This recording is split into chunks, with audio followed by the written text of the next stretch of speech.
அஸ்ஸலாமு அலைக்கும். மொசைக் தரை டைல்ஸ் தரையெல்லாம் பார்த்தீங்கன்னா கொஞ்ச நாளில் ஒரு மாதிரி கரை பட ஆரம்பிச்சிடும். நம்ம என்ன தான் தேய்ச்சி கழுவுனாலும் அந்த கரை போகவே போகாது. இன்றைக்கி நாம் அந்த மாதிரி மொசைக் டைல்ஸில் இருக்கக்கூடிய கரைகளை நீக்கக்கூடிய ஒரு பவுடர் வீட்டிலையே எப்படி ரெடி பண்ணுறதுன்னு பார்க்க போகிறோம். இந்த பவுடரை நீங்கள் வினிகர்லேயோ அல்லது தண்ணீர்லேயோ மிக்ஸ் பண்ணி ஊற்றி நல்லா தேய்க்கணும். ஒரு 10 நிமிஷம் விட்டுட்டு மறுபடியும் அகைன் ஒரு வாட்டி தேய்ச்சிட்டு மாப் போட்டு தொடச்சி எடுக்கணும், அல்லது தண்ணி விட்டு கழுவி எடுக்கணும். இந்த மாதிரி செஞ்சிங்கன்னா அந்த கரைகள் போயிடும். ரொம்ப அதிக நாள் படிஞ்சிருக்கக்கூடிய கரையாக இருந்தால் ஒரு 3-4 வாட்டி நீங்கள் இந்த மாதிரி க்ளீன் பண்ணணும்.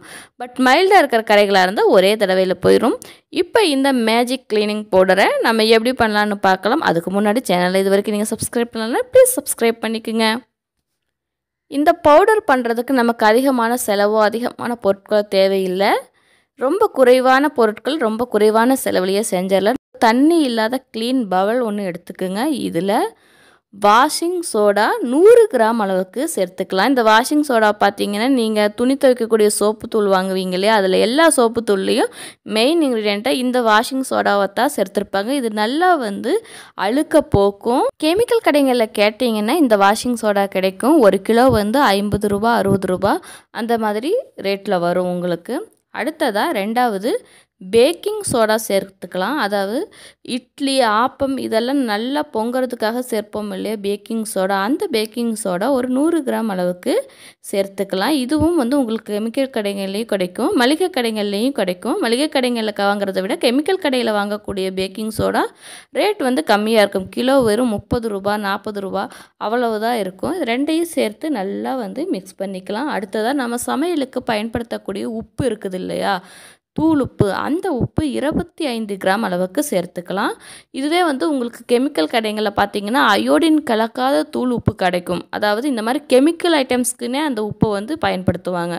அந்த மாதிரி உங்களுக்கு அயோடின் கலக்காத உப்பு கிடச்சிச்சுன்னா அதை யூஸ் பண்ணிக்கோங்க. இல்லாட்டி வீட்டில் நீங்கள் வச்சுருக்கக்கூடிய அந்த அயோடின் உப்பையே யூஸ் பண்ணிக்கோங்க. அடுத்ததாக சிட்ரிக் ஆசிட் ஒரு 25 கிராம் அளவுக்கு சேர்த்துக்கலாம். சிட்ரிக் ஆசிட்னு பார்த்திங்கன்னா இந்த சிட்ரஸ் பழங்கள்லேருந்து இருக்கக்கூடியது எடிபிள் தான் இந்த சிட்ரிக் ஆசிட். இதுவும் உங்களுக்கு கெமிக்கல் கடையில் கிடைக்கும். பார்க்குறதுக்கு சர்க்கரை மாதிரியே இருக்கும், புளிக்கும். நீங்கள் நாக்கில் வச்சு பார்த்திங்கன்னா புளிக்கும். இது எடிபிள் தான். இது கெமிக்கல் கடைங்களில் ரேட் கம்மியாக இருக்கும். இந்த மாதிரி பாக்ஸில் வாங்கும்போது சிட்ரிக் ஆசிட் ரேட் ஜாஸ்தி, பட் கெமிக்கல் கடைகளில் வாங்குறது ரேட் கம்மியாக இருக்கும். இது எல்லாத்தையும் சேர்த்து நல்லா மிக்ஸ் பண்ணிக்கலாம். அடுத்ததாக இந்த பவுடருக்கு மெயினான ஒரு இன்க்ரீடியன்ட்ஸ் சேர்க்க போகிறோம். என்னன்னு கேட்டிங்கன்னா பீத்தாம்பரி. இது என்னன்னு சொல்லி கேட்டிங்கன்னா செம்பு பாத்திரங்களை விளக்கக்கூடிய அந்த பவுடர் தான். இந்த பவுடர் போட்டு செம்பு பாத்திரங்களை விளக்குனீங்களா அப்படி பாத்திரம் பல பலன்ட்டு இருக்கும். இது உங்களுக்கு டிபார்ட்மெண்டல் ஸ்டோரில் இந்த பீத்தாம்பரி கிடைக்கும். இந்த பீத்தாம்பரி பவுடர் 50 கிராம் அளவுக்கு சேர்த்துக்கலாம்.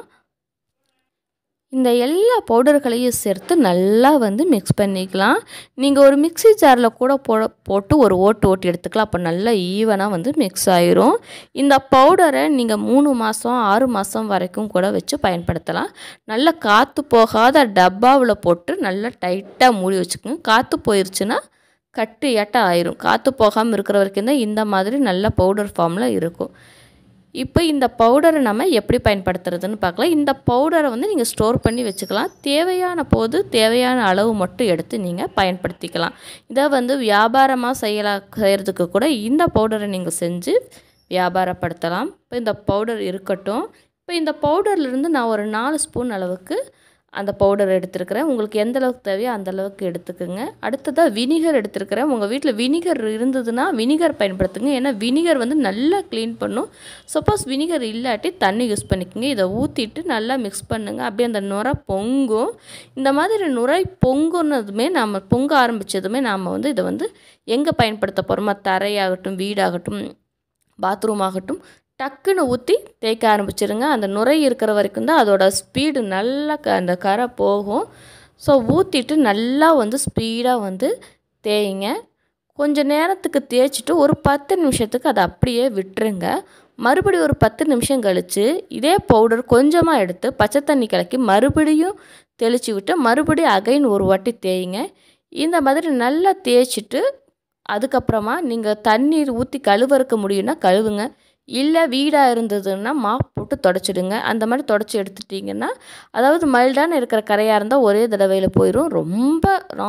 ரொம்ப வருஷத்துக்கு படிஞ்சு இருக்கக்கூடிய கரைகளாக இருந்தால் ஒரு 3-4 வாட்டி தேய்க்கணும். இப்போ நான் தேய்க்கக்கூடிய இந்த தரை பார்த்திங்கன்னா பல வருஷமாக இருக்கக்கூடிய கரை. ஸோ ஒரே வாட்டியில் இந்த மாதிரி கரை போகாது. இது இன்னும் ஒரு 2 வாட்டி எனக்கு தொடச்சா தான் இந்த கரை வந்து போகும். அதுக்கப்புறமா மாப் போட்டு தொடச்சி விட்டிங்கன்னா சூப்பராக தரை க்ளீன் ஆகிடும். நீங்களும் உங்கள் வீட்டில் இருக்கக்கூடிய நாள்பட்ட கரைகளை போக்குறதுக்கு இந்த பவுடரை செஞ்சு பயன்படுத்துங்க. இது கண்டிப்பாக உங்களுக்கு யூஸ்ஃபுல்லாக இருந்திருக்கும்னு நினைக்கிறேன். இந்த வீடியோ உங்களுக்கு பிடிச்சிருந்துச்சுன்னா லைக் பண்ணுங்கள், ஷேர் பண்ணுங்கள். மறக்காமல் என்னுடைய சேனலை சப்ஸ்கிரைப் பண்ணுங்கள். தேங்க்ஸ் ஃபார் வாட்சிங்.